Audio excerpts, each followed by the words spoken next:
Assalamu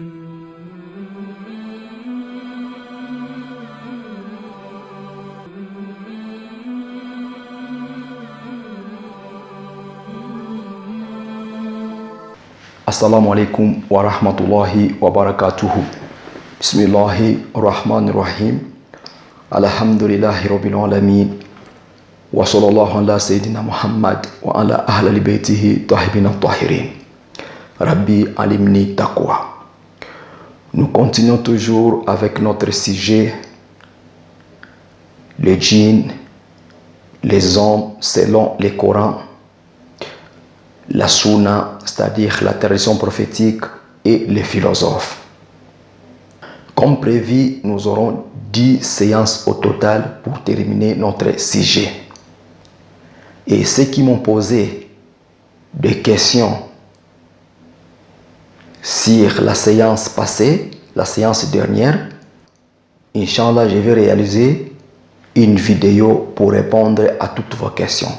Sauf un de nos frères qui habite Bandal, je vais lui répondre en privé au moment opportun.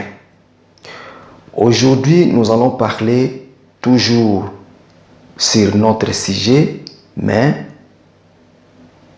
selon la tradition prophétique, donc selon la sunna. Qu'est-ce que la tradition prophétique nous dit concernant l'existence des djinns?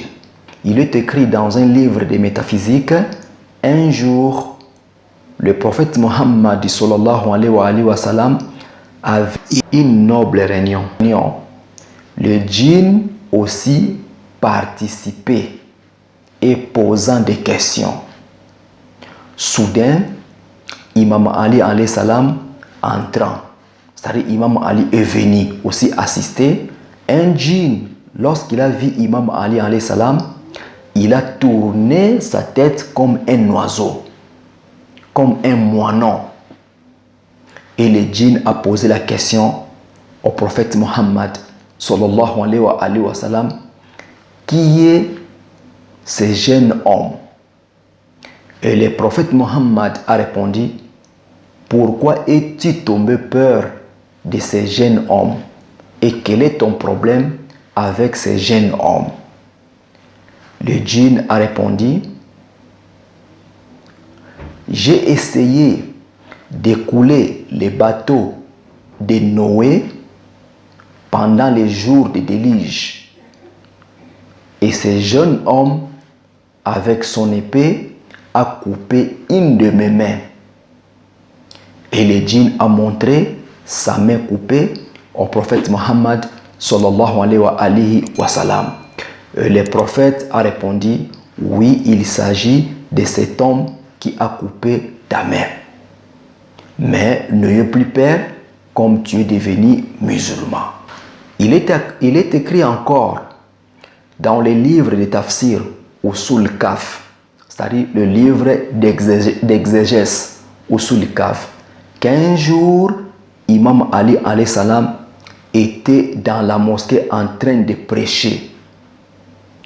Un grand serpent, un dragon, est entré dans une des portes de la mosquée. Et les gens ont essayé de tuer le serpent. Mais Imam Ali alayhi salam a salué le serpent, assalamu alaikum, et il a capturé le serpent jusqu'à ce qu'il a terminé son discours. Après avoir terminé son discours, Imam Ali alayhi salam a commencé à poser des questions à ce serpent. Qui es-tu? Le serpent a répondu, je m'appelle Omar et mon père s'appelle Ousmane, votre représentant dans notre monde. Il est décédé. Et avant de décéder, il m'a dit de venir auprès de vous, de demander votre avis si je peux lui remplacer comme votre représentant dans notre monde. Imam Ali alayhi salam a répondu, je vous demande de craindre Dieu, je vous nomme mon représentant dans votre monde. Il est écrit dans les livres Usul Kafi, c'est-à-dire le livre d'exégèse Usul Kafi, le livre de tafsir Usul Kafi, qu'un homme appelé Jabal a dit: nous étions assis à l'extérieur de la maison de Imam Ja'far Sadiq avec lui-même Imam Ja'far Sadiq, et nous avions vu un homme sortant de la maison de Imam Ja'far Sadiq. L'homme était habillé en soutane et il ressemblait à un Indien. Donc l'homme était comme un Indien. Et nous avions posé la question à Imam Ja'far Sadiq alayhi salam: qui est cet homme? Imam Ja'far Sadiq alayhi salam a répondu: il est votre frère chiite, il est parmi les djinns. Voilà en bref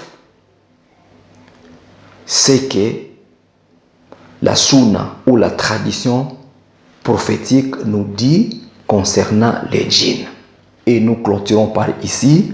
À nous revoir la séance prochaine qui sera notre 3e séance sur les sortes de djinns selon le Coran. Puisque nous avons les sortes de gens, nous avons aussi les sortes de djinns. Assalamu alaikum wa rahmatullahi wa barakatuhu.